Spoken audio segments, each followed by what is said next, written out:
सबसे छोटी पूर्ण संख्या है, सबसे छोटी पूर्ण संख्या 0 है। तो सबसे छोटी पूर्ण संख्या 0। पूर्ण संख्या स्टार्ट होती है 0 से। 0 1 2 3 स्टार्ट होती है, तो सबसे छोटी हो गई 0। सबसे छोटी भाज्य संख्या है 4। निम्न में से कौन गुणात्मक तत्सम है? तो 1 गुणात्मक तत्सम है। 9/-7 का योज्य प्रतिलोम है 9/7। ऐसी परिमेय संख्या जो स्वयं को व्युत्क्रम क्रम है, स्वयं का व्युत्क्रम क्रम है -1।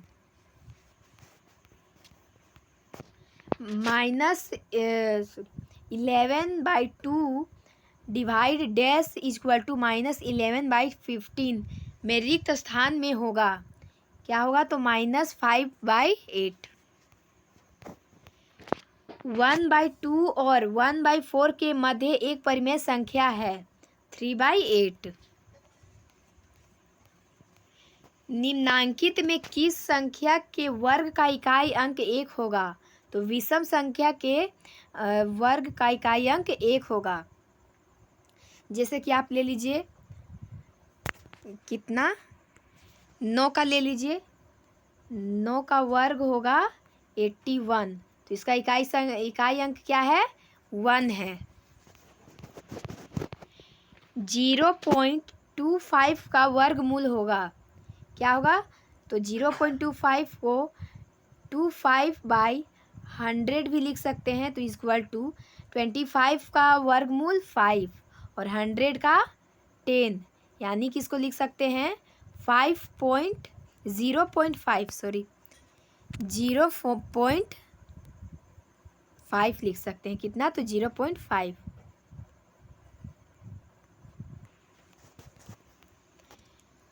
10 999 का पावर 0 का संख्यात्मक मान होगा। तो पहले आप जान लीजिए a का पावर 0 इक्वल टू 1 होता है, जहाँ a नॉट इक्वल टू 0।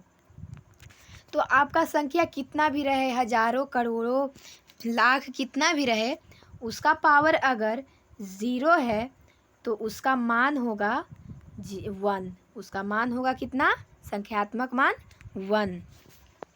तो इसका आंसर हो जाएगा 1। 2 का पावर 1 इंटू 5 का पावर 2 इंटू 7 का पावर 0 बराबर है। तो अभी आपने आगे ही पढ़ा, जिसका पावर 0 है इक्वल टू 1 होगा। तो 2 का power 1 into 2 into 1 into 5 into 2 into 7 into 1, तो 2 इंटू 5 इंटू 2 इंटू 7, तो अगर 1, तो 5 होगा यहाँ। 5 इंटू 5 क्योंकि इसका पावर है, तो 5 5 जा 25, 25 इंटू 2 इक्वल टू 50। तो इसका आंसर हो जाएगा कितना? 50। यदि 2 का power x plus 3 equal to 2 है तो x का मान होगा -2। यदि x इक्वल टू 1 और y इक्वल टू -2 है तो x square plus y square का मान होगा 5। X square minus x plus 1 किस प्रकार का बीजीय व्यंजक है? तो त्रिपदी। 5m² प्लस -4m² प्लस 11 में m² बराबर है, तो 5m² plus minus 4m² plus 11m², तो 5 और 11 प्लस में है तो इन लोग को प्लस कर देंगे, तो 16m² -4m² इक्वल टू 16 से 4 माइनस कर देंगे तो 12m²। तो इसका आंसर हो जाएगा कितना? 12m²। x इक्वल टू 2 रखने पर एक्स स्क्वायर माइनस 2 का सही मान होगा 2। किसी संख्या के दोगुने में 8 जोड़ने पर 32 प्राप्त होता है, वह संख्या 12 होगी। यदि p/7 इक्वल टू 24 है तो p का मान होगा, तो p का मान कितना होगा? तो p/7 इक्वल टू 24, तो इधर p है बट्टे में, तो उधर चला जाएगा इंटू में, तो इधर 7 इंटू 24 इक्वल टू p, तो 7 4 जा 28 का 8 हाथ में 2, 7 2 जा 14, 14 टू 16, तो 168 इसका आंसर होना चाहिए, तो ये 168 आंसर। एक टीवी का अंकित मूल्य 4,500 रुपया है। अगर बट्टा 30% हो तो टीवी का विक्रय मूल्य होगा। तो अंकित मूल्य कितना है? 4,500 गुना बट्टा है 30%, तो निकालना कितना है? 70%, तो 70/100, तो 2 0 कट गया, और अब इंटू कर देंगे तो कितना आ जाएगा? 3150, इसका इंटू करने पर आंसर आएगा, तो कितना है? 3150। किसी त्रिभुज में अधिक से अधिक अंतस्थ कोण हो सकते हैं। कितने कोण हो सकते हैं? तो 3 कोण। त्रिभुज में कितने कोण होते हैं? 1 2 3। त्रिभुज में 3 कोण होते हैं, और भुजा भी 3 होते हैं। एक समांतर चतुर्भुज जिसका प्रत्येक कोण समकोण होता है वह आयत कहलाता है। दी गई आकृति में x का मान होगा, तो दी गई आकृति में x का मान होगा, तो यहाँ है c equal to 55, a equal to, यहाँ 90 डिग्री का कोण बन रहा है, तो यहाँ 90 डिग्री, तो c plus a plus b equal to, यानी कि a plus b plus c equal to 180 degree. तो यहाँ हो जाएगा c कितना है? 55 plus a 90 degree plus b equal to 180 degree, equal to 180 degree. तो 90 और 55 कितना हो जाएगा?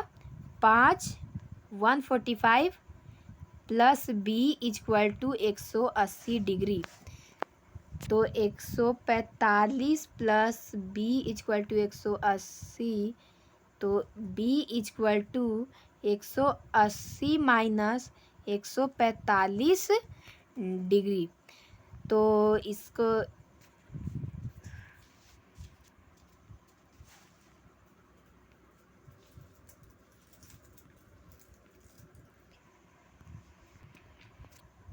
तो 180 b equal to 180 minus 145 equal to कितना हो जाएगा?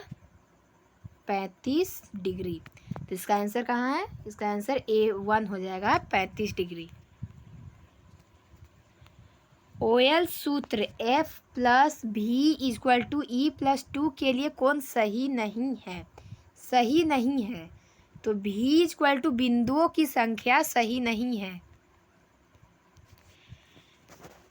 यहाँ है ओयल का सही सूत्र होगा, ओयल का सही सूत्र क्या होगा?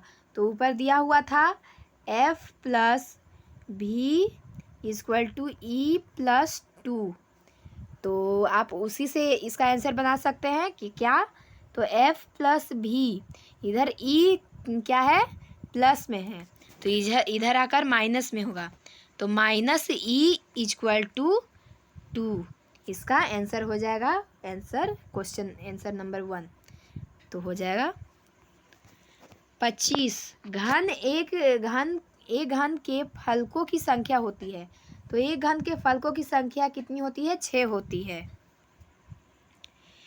एक घनाभ में कितने फलक होते हैं? एक घनाभ में 6 फलक होते हैं। निम्न में कौन 3D आकृति का उदाहरण है, तो गोला 3D आकृति का उदाहरण है। एक घनाभ में कितने किनारे होते हैं? एक घनाभ में 12 किनारे होते हैं। कितने? तो 12। ये आपका है घनाभ। कितने किनारे हैं? 1 2 3 4 5 6 7 8 9 10 11। तो 11 किनारे होते हैं। एक घन जिसकी एक भुजा 7 सेंटीमीटर है का आयतन होगा, तो घन का आयतन होता है 1 क्यूब। तो 1 क्यूब, तो 1 क्या है? तो 7 का क्यूब कितना होता है? 343। तो इसका आंसर हो जाएगा 343 सेंटीमीटर क्यूब। 600 सेंटीमीटर स्क्वायर पृष्ठीय क्षेत्रफल वाले घन की भुजा होगी। कितनी होगी? 10 सेंटीमीटर। 6 मीटर लंबा, 3 मीटर चौड़ा तथा 2 मीटर ऊंचे घनाभ का आयतन होगा। तो घनाभ का आयतन क्या होता है? L into b into h. तो 6 इंटू 3 इंटू 2 कितना हुआ? 6 3 जा 18, 18 2 जा 36। तो इसका आंसर हो जाएगा 36 मीटर क्यूब। यदि बारंबारता 7 हो तो संगत मिलान चिन्ह होगा। तो संगत मिलान चिन्ह क्या होगा? Option number 4। ये 5 चिन्ह को एक बंडल कहते हैं और ये होता है 5 चिन्ह। तो 5 और ये 2 चिन्ह, 5 2 7 चिन्ह।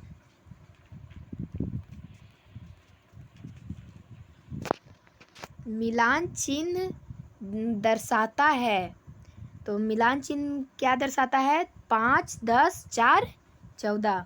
तो इसका आंसर हो जाएगा 14, क्योंकि यहाँ आप गिन सकते हैं कितना चिन्ह है? 14 ठो चिन्ह है। वर्ग अंतराल 10 माइनस 20 का वर्ग चिन्ह होगा। कितना होगा? तो 15। आंकड़े 2 4 8 9 5 6 1 2 3 5 का परिसर है, तो इसका परिसर है 8। वर्ग अंतराल 10 और 15 की निम्न सीमा है, तो कितना है? 10। 2 सिक्कों को एक साथ उछालने पर प्राप्त परिणाम होगा 4। पाई चार्ट के लिए वृत्त के केंद्रीय कोण का मान होता है कितना? तो 360 डिग्री। आंकड़ों का निरूपण निम्न में से किसके द्वारा नहीं होता? तो वर्ग चित्र के द्वारा नहीं होता है। जब एक पासे को फेंका जाता है तब सम प्राप्त करने की प्रायिकता होगी 1/2। एक थैले में 4 नीली, 2 हरी एवं 5 काली गेंदें हैं। थैले के अंदर बिना देखे एक गेंद निकाल ली जाती है, तो एक नीली गेंद प्राप्त करने की प्रायिकता क्या होगी? तो पहले तो तीनों को जोड़ देंगे। 4 + 2 + 5 = कितना हो जाएगा? 11। तो ये कितना बोल रहा है? नीली गेंद की प्रायिकता। तो नीली गेंद कितनी है? 4। तो 4/11 इसका आंसर हो जाएगा। एक पासे को एक बार फेंकने पर प्राप्त परिणाम होगा 6, क्योंकि 6 में कितने ये होते हैं? तो 6 में ये पासा एक घनाभ आकार का होता है। क्या? तो घनाभ आकार का होता है। तो इसमें 6 फेंकने की प्रायिकता कितना होगी? 6। दिए गए चित्र में x का मान बताएं यदि वृत्त को बराबर भागों में बांटा गया हो। तो कितना भाग है? 1 2 3 4 5 6। तो कितना भाग है? 6। तो इसका आंसर हो जाएगा 30। बिंदु P 5 4 का x निर्देशांक भुज है, तो निर्देशांक भुज है। यहाँ पूछ रहा क्या, एक्स भुज। तो पहला नंबर में एक्स दिया हुआ रहता है और दूसरा में वाई। तो एक्स कितना है, 5।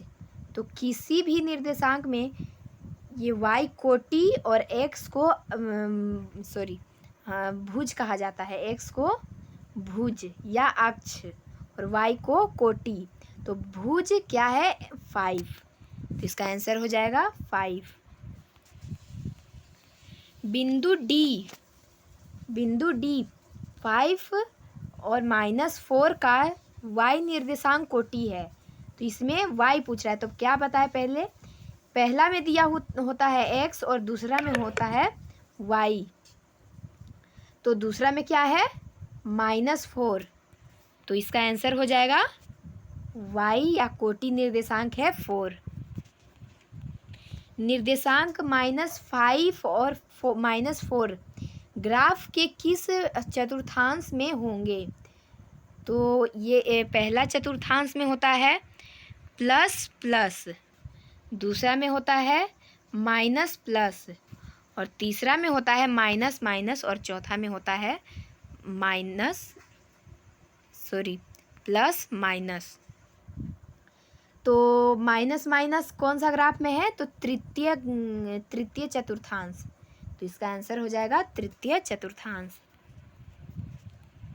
मूल बिंदु का निर्देशांक होते हैं, मूल बिंदु का निर्देशांक 0 0 होता है। अगर निर्देशांक का बात करें तो ये यहाँ पे जो होता है उसको मूल बिंदु कहते हैं। क्या, तो मूल बिंदु।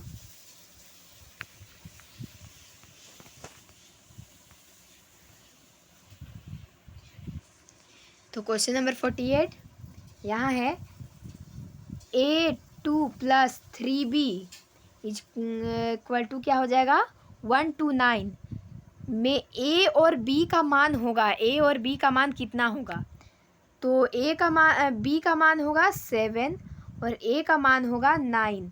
तो यहाँ देखिए 2 और 7 9 और 3 12, यानी कि A का होगा 9 और B में 7। तो इसका आंसर हो जाएगा ऑप्शन 2, 9 और 7।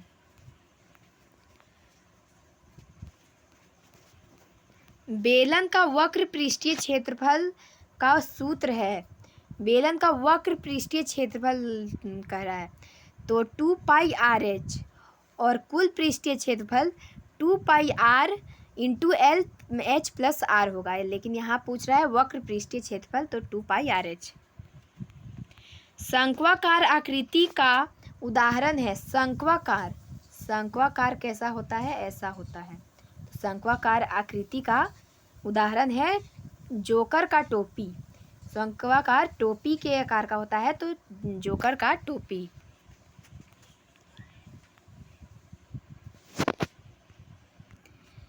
इस वीडियो को देखने के बाद आप सभी ने अपने आंसर मिलाए तो कमेंट बॉक्स में ज़रूर बताएं कि आप लोग अपने एग्ज़ाम में कितना सही टिक करके आए हैं।